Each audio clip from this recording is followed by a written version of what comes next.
Hey guys, did you hear the one about the unstamped letter? That's okay, you wouldn't get it anyway. I'm just kidding with you. My name's Carson, I'm 24, and when my mail order bride got lost in the mail, I cried fraud. But before I tell you about it, go ahead and subscribe for more hidden wisdom stories. I call Dana my mail order bride, and she calls me her mail order hubby now. It's an inside joke. I thought falling in love online was somewhere between impossible and desperate, so I tended to date in real life. But that was before the pandemic. Now the dating pool was starting to get pretty shallow, and it was an awful time to be single. Before, I loved being single. I thought relationships were just traps. Maybe refusing to commit to women all my life was finally starting to come back to me because I was lonely. About the only person I'd been talking to lately was my housekeeper, Jenna, who told me that her daughter met her boyfriend through a phone app and suggested I try dating online.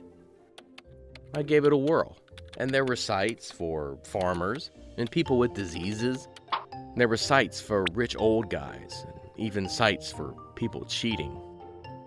I decided on this one site and took advantage of a free trial.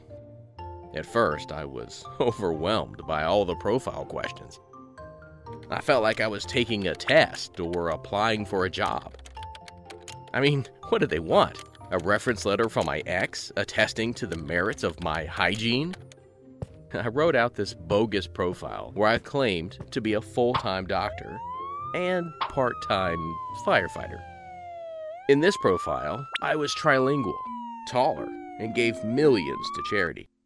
I claimed to cook and enjoy romantic comedies. I spread it on super thick, and by the end, I didn't think anybody would take me seriously. But this one girl named Dana totally got the joke and thought I was hilarious. Her profile was quirky and lighthearted, and she started poking me online. So I started flirting with her. I tried to chat up a few other girls, but none of them were as fun as Dana. Most of them didn't understand my profile sarcasm and actually thought I was some doctor firefighter hybrid. But Dana wasn't serious like the others. She was chill, not to mention drop-dead gorgeous. We made video dates and watched movies together on the phone. The distance really made me think of personality, and Dana was the kind of girl that made me want to commit. But then a political topic came up, and we got into an argument. It all started because I asked her if she'd gotten my package. I wanted to do something romantic, and I also wanted to show off a little bit. See, I'm a painter, and since Dana and I lived across the country from each other and were separated by hundreds of thousands of miles, I thought it'd be sweet to paint a picture of us together, holding hands like I wish we could. I sent it through the post office, but Dana never said anything. I waited and waited. I thought something happened, so I ruined the surprise and asked Dana if she'd gotten anything in the mail yet. She said she hadn't, and that got us talking about this post office hype that was all over the news. Dana thought vote by fraud was going to happen if people sent in ballots in the mail. But I said the slowdown was clearly a case of top-down policy change. I was starting to think that the relationship was doomed, but I didn't want to give up. I had already flooded Dana with love letters and candies and all the other things I never did with the other girls, and I didn't want to run away because of just one argument. I was trying to be the one-woman kind of guy I never was before. But it felt like a waste because my love was getting lost in the mail. I told Dana that it would be my dream to have her arrive on my doorstep, and she made some sort of joke about me being a mail-order bride. And from then on, that's how we explained our relationship to others. It took strangers off guard, but it was fun to have an inside joke. One day, I asked Dana if my love had come in the mail yet, but still, she hadn't received anything. And we started arguing about the post office again. I guess she was bitter, because later when I asked her if she was going to visit, she said that she would probably get lost in the mail too. It kept coming up, and neither of us could let it go. At one point, she even accused me of never sending anything and just using it as an excuse to bring up my stupid political theories. It felt terrible, and I hated fighting. All I wanted to do was show Dana that I cared for her, but between the mail and politics, she couldn't seem to hear me. I imagined all my romantic words and gestures getting shoved in the corners of mail trucks or lost at the bottom of carrier satchels. I decided maybe I would send myself. I planned it all out so it would be a surprise. I would knock on her door and sweep her off her feet. But when I arrived and knocked on her door, nobody was home. I tried to call her, but there was no answer. I waited there for hours, but nobody came home.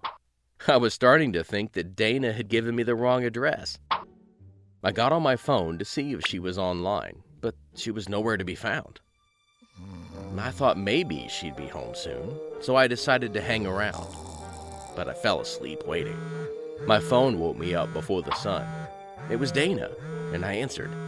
But before I could say anything or ask where she was cursing me out and accusing me of lying. I asked her what she was talking about, and she said I should ask my wife and hung up on me. But I wasn't married. I had zero idea about what was going on. I was about to call an Uber to take me back to the airport, but then the mail lady arrived with my love. She had all my letters and my painting. Finally, my love had arrived. But Dana hadn't. And then I got a call from my housekeeper, and she said something strange had happened. She was cleaning my place when I was out of town, and she said some lady named Dana came by. Apparently, when Jenna opened the door, Dana thought she was my wife and told Jenna that I was cheating on her and left. It was a mixed bag of emotions. On one hand, I was hurt that Dana would think I was lying to her. But on the other hand, I was touched that we'd both flown to see each other. I tried to call, but Dana wouldn't pick up. So I decided to check into a hotel and wait for her. I knew that Dana would be flying back, and this time, when she returned, she'd find not only me, but everything I had sent in the mail. I took a shower and I brought dinner back to Dana's house, where my plan was to wait some more. It was already dusk when I saw her driving up. She saw me too, and at first she seemed angry still. But then she saw all the flowers and my love notes. And when she asked what I was doing, I said I'd been waiting for her. I told her that my housekeeper called and explained everything. And Dana made that "oh" mouth that told me she was putting it together. And then she started to blush and jumped into my arms. I told her that I had waited a long time to meet the right woman, and now that I had, I wanted to commit. And then Dana broke down and told me that she had felt awful that we had been fighting, and said she didn't want politics or anything to come between us. At first, I didn't think it would work out. But the more we fought to be with each other, the less we fought. I learned that sometimes commitment takes time. And now, Dana and I laugh about how my mail-order bride got lost in the mail. You know, when I first sent my painting and love letters to Dana, I would have given anything to see the look on her face when she saw them. But I never thought it would be possible. Heck, I never thought she would get the packages. When she did, it turned out better than I imagined. Sometimes life can leave us impatient, always wanting immediate results. But some of the best things in life take time. So be patient out there. Good things come to those who wait. Don't forget to like and subscribe for more hidden wisdom stories. Remember, when you share our stories, you're sharing wisdom.